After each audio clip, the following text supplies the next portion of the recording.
Right. I mean, listen, de Blasio is bad, but I always feel like, at least in New York City, people throw shit that's Cuomo's. Their issue, there really is their issue with Cuomo on de Blasio. Like, that doesn't absolve de Blasio. De Blasio is bad in his own right.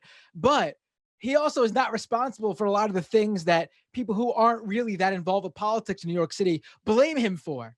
That buck stops with Cuomo. And I mean, I don't know if you guys want to talk about, I don't know if you guys already talked about it, that latest Cuomo story where he was sending tests out for in-home testing in the early days of the pandemic in New York City to his family members, including his CNN anchor brother, Chris Cuomo.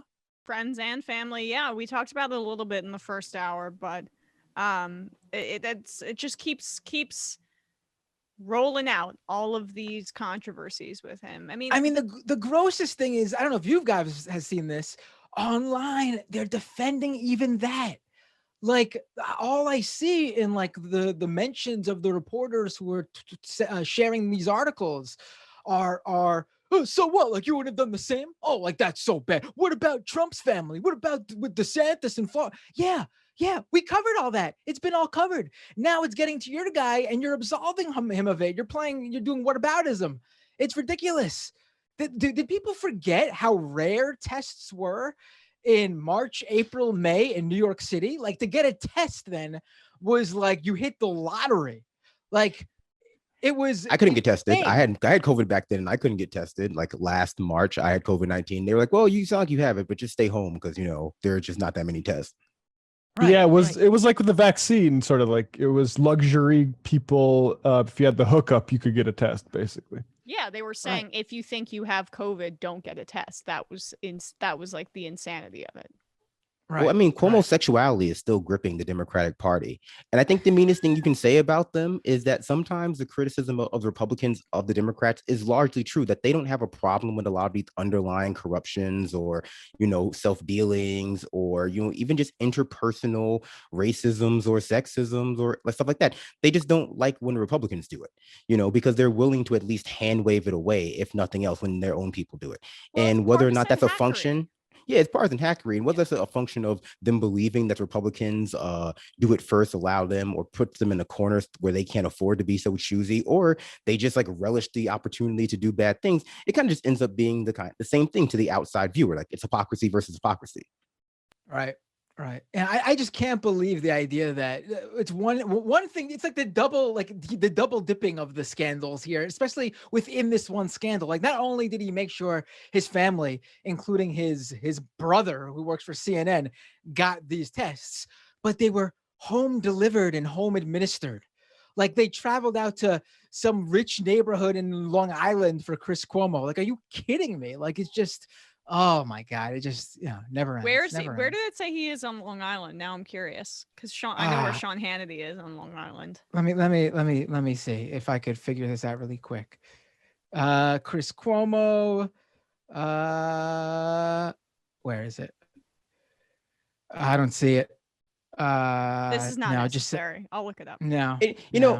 Wasn't Chris Cuomo also in the news earlier this week, or maybe last week, I suppose, saying that he hasn't benefited from some sort of political insiders club or some sort of political dynasty, as during his career, like other people?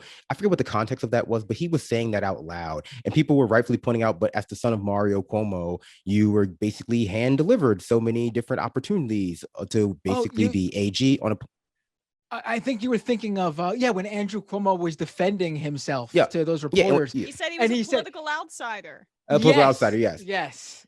And I mean, he's been allowed to more or less escape the sort of dynastic questions, or rather like the red flag of the dynastic elements of his own ascendant to power before. And it's just like, yeah, but this is the kind of thing that they've always been engaged in: self-dealing amongst their own family, favoritism, nepotism, et cetera, et cetera. It's just a lot of it, and the results of that kind of corruption are just coming out, to a lot of people. And we're seeing the defense of it become very, I don't know, reminiscent of the way they defended Trump, the way they defended Biden, the way they'll defend, who knows what the next abuse will be. To talk about self-dealing, he named a bridge after his dad. Right. Well, that's even like like small bore. Like there was a project a couple of years back to inject money into the economy in Buffalo. It was called Buffalo Billions, and everyone who got this big deal were Cuomo allies. And it turned out that there was a bidding scheme going on between those people, and they all got charged for it, hit with charges over it because that's illegal. And Cuomo, who again worked it out so his buddies all got this deal to begin with, said, I had no idea anything inappropriate was going on. And he got away with it. He got away. He didn't get charged. He didn't get in trouble. And it's just constant back dealing, backroom dealing, whatever it's called. It's just like Him and Chris Christie are unbelievable. very similar. Like the fact that him and Chris Christie aren't put in the same conversation as being the exact same kind of corrupt, if not Andrew Cuomo being more corrupt in some ways than Chris Christie, if not leading to the death of a bunch of people during that bridge closing incident. But in terms of just like general corruption, they are very similar.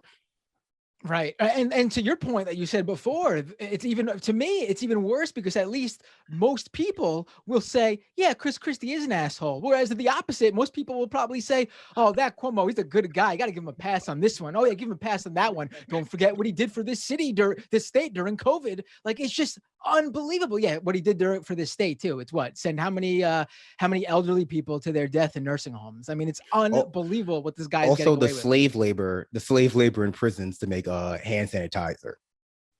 Right. And me, you guys, this is also small board, but do you guys remember that really ugly poster he put out, that art he had commissioned? That big hill? Yeah. Yeah. If one of you guys could pull this up. I know everyone just pointed out how ugly it was, but playing by even Cuomo's rules of, we're supposed to capture what New York City, what the state of New York was going through at this time.